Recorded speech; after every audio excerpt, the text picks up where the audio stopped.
بسم اللہ الرحمن الرحیم۔ السلام علیکم ورحمۃ اللہ وبرکاتہ۔ صدقہ فطر جس کو ہم فطرانہ کہتے ہیں، وہ ہر عاقل بالغ مسلمان مرد عورت، کوئی چھوٹا ہے کوئی بڑا ہے، کوئی بالغ ہے کوئی نابالغ ہے، جو بھی صاحب نصاب ہے، یعنی ہر ایک کے اوپر صدقہ فطر واجب ہے۔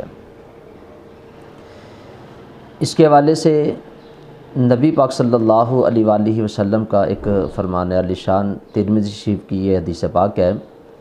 نبی پاک صلی اللہ علیہ وآلہ وسلم نے ایک شخص کو حکم دیا کہ تم علاقے بھر کے لوگوں کو یہ اعلان کر دو کہ ہر مسلمان کے اوپر جو صاحب نصاب ہے اس کے اوپر صدقہ فطر واجب کر دیا گیا ہے۔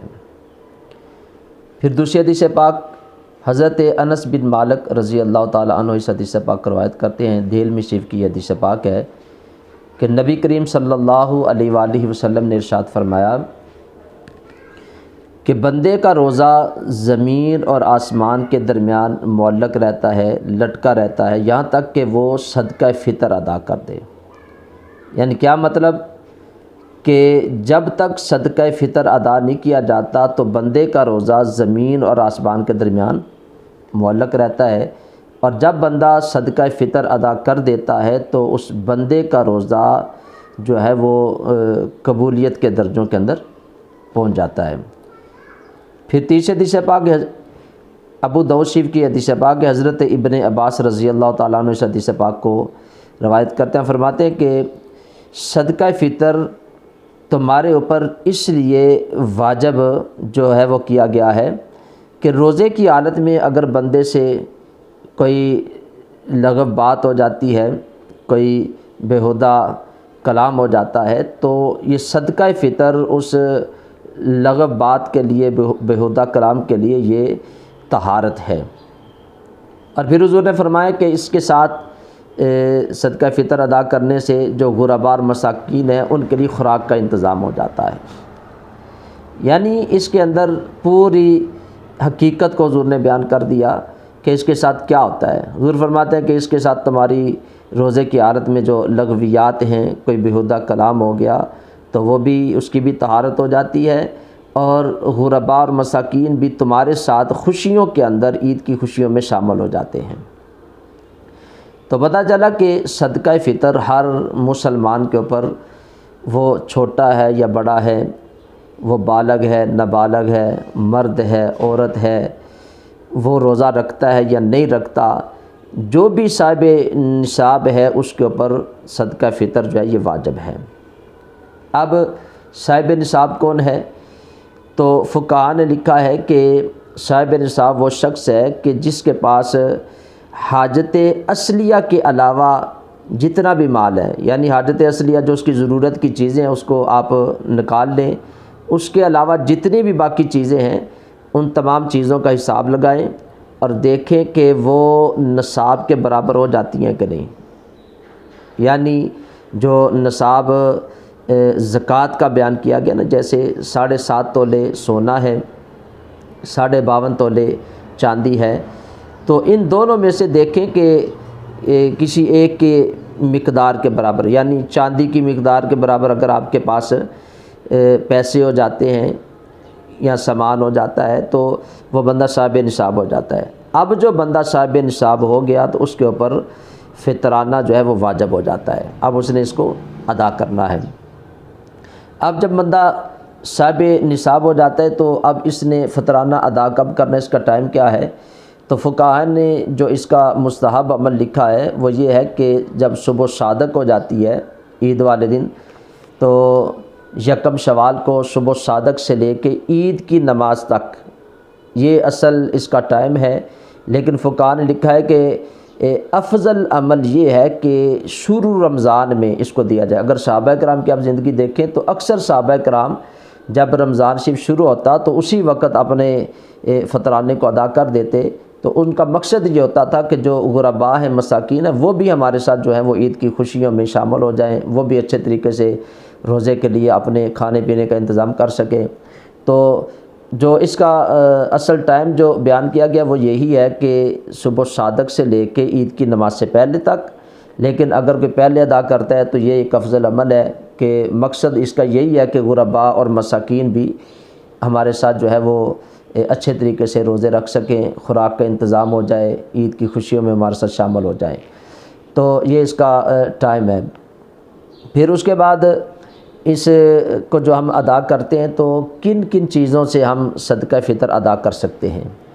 تو 4 چیزیں جو ہیں وہ حدیث پاک کے اندر جن کے متعلق ملتا ہے، جس میں گندم ہے، جو ہے، کھجور ہے اور کشمش ہے۔ اب ان کو کس کس مقدار کے اندر ہم نے جو ہے ان کے جو ہے وہ ہم نے ان کو ادا کرنا ہے؟ تو فقہاء نے لکھا ہے کہ اگر آپ گندم کا حساب لگاتے ہیں تو 2 کلو گندم، اس کے اندر تھوڑا سا علماء کا جو ہے وہ کسی نے تھوڑا سا زیادہ لکھا ہے، کسی نے تھوڑا کم لکھا ہے۔ کچھ علماء نے جو ہندوستان اور پاکستان کے علماء نے لکھا ہے کہ 1 کلو 920 گرام، یعنی 2 کلو سے تھوڑا سا کم یہ گندم ہونی چاہیے۔ تو اسی طرح آگے جو ہے وہ جو ہے، تو جو ایسے ڈبل ہیں، اور کھجور بھی اس سے ڈبل ہے، اور جو کشمش ہے وہ بھی اس سے ڈبل ہے۔ تو اس کا جو علماء نے حساب لگایا ہے، کسی نے تھوڑے زیادہ پیسے بتائے، کسی نے کم بتائے اپنے اپنے علاقے کے حساب سے۔ تو آپ نے دیکھنا ہے کہ گندم کا 2 کلو آٹا جو آپ چکی سے لیتے ہیں اس کا حساب لگا لیں اپنے اپنے علاقے کے اندر، وہ جتنا بھی بنتا ہے، وہ 300 بنتا ہے، 340 بنتا ہے، تو آپ اس کا حساب لگائیں۔ جو کا آپ حساب لگا لیں کہ 4 کلو جو کے کتنے پیسے بنتے ہیں، کھجور کا حساب لگا لیں تو 4 کلو کھجور کا حساب لگا لیں، آپ نے منقے کا حساب لگانا ہے کشمش کا تو 4 کلو کا حساب لگا لیں۔ جتنے پیسے بنتے ہیں اس کے مطابق آپ اپنے اپنے فطرانے کو ادا کریں، کیونکہ فطرانہ ہر مسلمان کے اوپر جو صاحب نصاب ہے اس کے اوپر واجب ہے، اس کو ادا کرنا ہے۔ تو آپ نے اس کی حکمتیں بھی پڑھ لی، نبی پاک صلی اللہ علیہ وسلم کے فرمان بھی سن لیے کہ اس سے کیا ہوتا ہے کہ اگر انسان سے روزے کی حالت میں کوئی لغو بات ہو گئی، بیہودہ کلام ہو گیا، تو وہ فطرانہ اس کے لیے طہارت ہے۔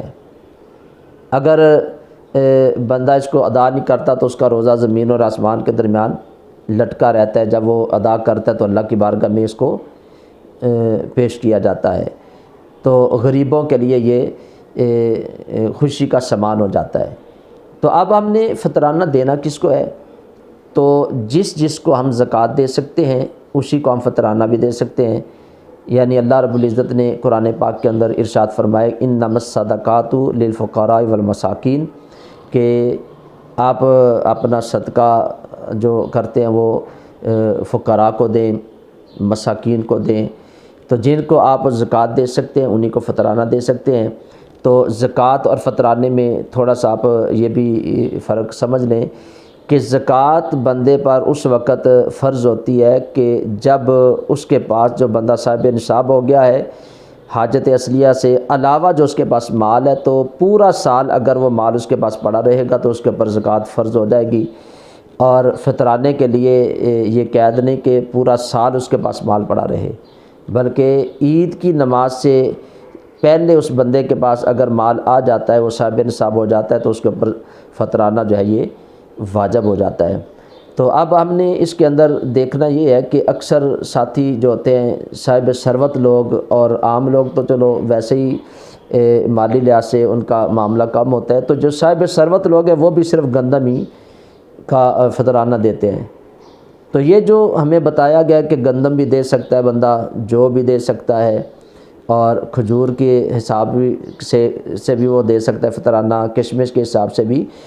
تو یہ صاحب ثروت جو لوگ ہیں انہیں دیکھنا چاہیے کہ وہ اپنی حیثیت کے مطابق اپنا فطرانہ دیں۔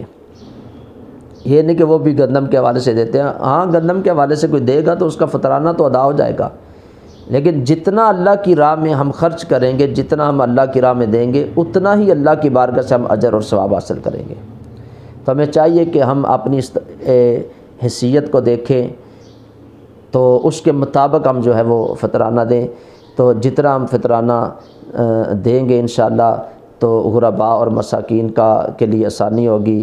جب غرباء اور مساکین خوش ہو جائیں گے تو انشاءاللہ اللہ رب العزت کی ذات بھی اس بندے سے راضی ہو جائے گی، خوش ہو جائے گی۔